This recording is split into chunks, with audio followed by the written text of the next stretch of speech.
The glass shattered before I realized it was my own hand that had dropped it.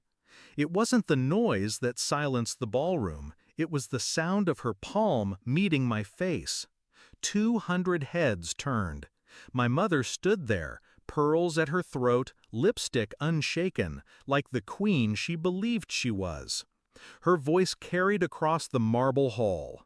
"If you can't give your sister the penthouse, then you are no son of mine."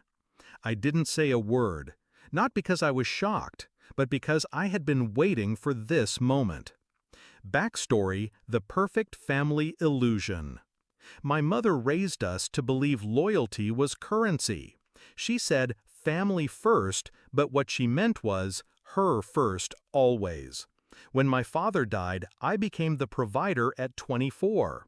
The company, the investments, the real estate, everything had my name on it because I earned it. For years I played along, paid for their houses, cleared their debts, even bought my sister that ridiculous diamond bracelet she couldn't live without. I thought it was love. It was leverage.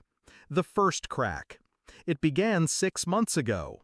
My sister called, pretending it was a casual chat. But the conversation circled back, again and again, to my penthouse overlooking the bay. I'd worked 15-hour days to buy it. Every tile, every painting inside, it was mine. She said she needed a fresh start after her engagement. She said her fiancé wanted something impressive. I told her no, politely. The next week, my mother stopped returning my calls.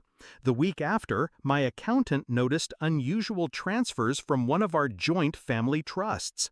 My signature, only it wasn't mine. The evidence. I didn't confront them immediately. I let the rope unspool. I started tracing calls, following meetings. A contact in a private bank whispered to me about a mortgage application filed in my name for renovations on the penthouse I supposedly no longer owned. Then came the email. My sister had written to her fiancé, "Once the place is in our name, we'll sell it and finally get rid of him. Mom's on board." That was the night the anger burned cold. No shouting, no pleading, just a decision. They wouldn't see me break, they'd see me win. The plan. Step 1. Secure my assets. I moved ownership of the penthouse into an LLC controlled through a holding company registered offshore, legally invisible to them. Step 2. Bait the trap. I let them think the transfer was going through. Even sent my mother a forged draft of the deed. Meanwhile, I reached out to a friend, a federal prosecutor I'd met through a charity gala. I showed him the forged signatures, the attempted mortgage fraud. He didn't smile. "This," he said, "is going to get ugly." I told him I wanted it to. The setup. The wedding was perfect for the finale. 200 guests, photographers, press, every social climber my mother adored packed into one ballroom. I arrived late on purpose, in the suit my mother had once said made me look like a man she could respect. She approached before I even sat down. No greeting, just the demand. "Give your sister the penthouse." I told her I already had. Her eyes lit up, hungry. She didn't notice the man in a dark suit standing near the back, watching us. The slap.